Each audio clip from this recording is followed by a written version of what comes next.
Hi there, it's raining smart TVs and here is another one, the Daiwa 32-inch smart TV. It's priced at 11,999 and is running the Android Oreo OS. No, not the Android TV Oreo but just the custom Android ROM. So why is this different from the other 32 inches?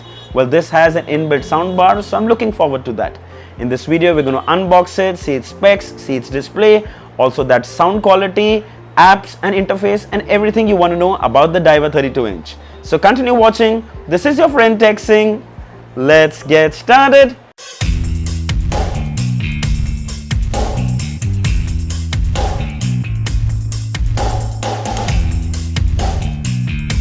So before we begin, subscribe to my channel and press the bell icon so that you don't miss any notifications when new videos are uploaded. Inside the box you have a user manual, you have a remote, you have batteries for the remote, you have two stands, you have screws for the stands as well as a wall mount unit. Let's fix the stands to the TV. So here is how the TV looks. The bezels are thin and have a glossy finish. Here is the soundbar built in below the screen with front facing speakers. So if you can't find the remote, there are physical buttons on the right for quick access. Power, source, volume up and down and channel. Some ports are on the left and some are behind. On the left are two USB ports, 3.5mm headphone jack, optical and one AV composite. Behind, Ethernet, AV composite, two HDMI ports and antenna. Unfortunately, no Bluetooth support. Here are the specifications. 1.5 GHz Cortex-A53 quad-core CPU, resolution of 1366 by 768 pixels, 1 GB RAM with 8 GB internal storage, built-in soundbar and Android Oreo 8.0. So finally, let's boot it up. Setup is a fairly simple process. Connect to your Wi-Fi and you're ready to go. The interface on the first appearance is colorful. Tile format interface where the videos from YouTube are displayed. It comes pre-installed with apps like Netflix, Amazon Prime, Hotstar, Eros Now, Hungama. Let's play YouTube and see.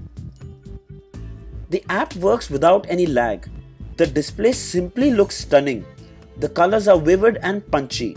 Black levels are super impressive. The video is playing at full HD and looks quite sharp. Let's play a 4K video and see. 4K videos on YouTube max out at full HD. Well, we can't complain. The video still looks extremely crisp. Let's check out Prime Video's app. So here is Prime Videos. It's not the Android TV official app, but it works fine. They play at full HD. You can activate a mouse from the remote and access the subtitles and change the audio. Here is a 4K file playing from the pen drive and it plays flawlessly. To play MKV videos, you will have to download the VLC player from the Aptoide TV. The good thing is Aptoide TV and TV Store comes pre-installed, so no inconvenience of side-loading apps. Also comes pre-installed is Miracast and eShare. Miracast is for mirroring and eShare is an app so you can install it on your phone and control the TV as well as play videos, movies and show pictures directly from your mobile phone. Here's the picture quality from the set-top box. The HD channels were a visual delight. Colors were vibrant and images were sharp. No complaints at all. We have a short action sequence here and you can see that there is no loss of frames. Very smooth video. Finally, coming to the sound quality. Well, the speakers firstly get extremely loud, louder than you would want for sure. The audio quality is quite good for a TV in this price range. Definitely better than any TV speaker for sure. Check it out yourself.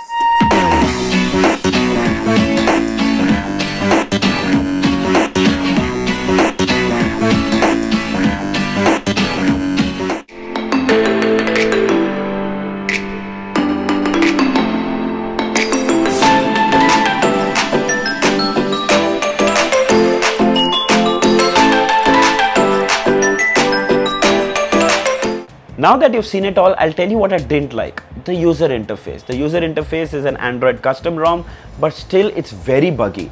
Though they have a plethora of apps to access like Netflix, Amazon Prime, Jio Cinema, Hotstar, Eros Now. Aptoide TV is available out of the box. In the TV pre-installed, TV Store is available.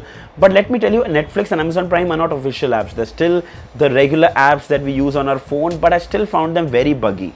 Access to these apps is available, but using them is not as much fun. Now let's talk about the good things. Coming to the display is extremely impressive.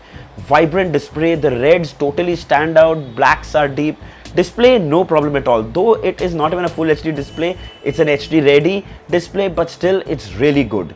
Coming to the sound quality, oh my god, you won't be disappointed. Firstly, it gets really loud, really loud. You probably can never reach full volume, but it's still good.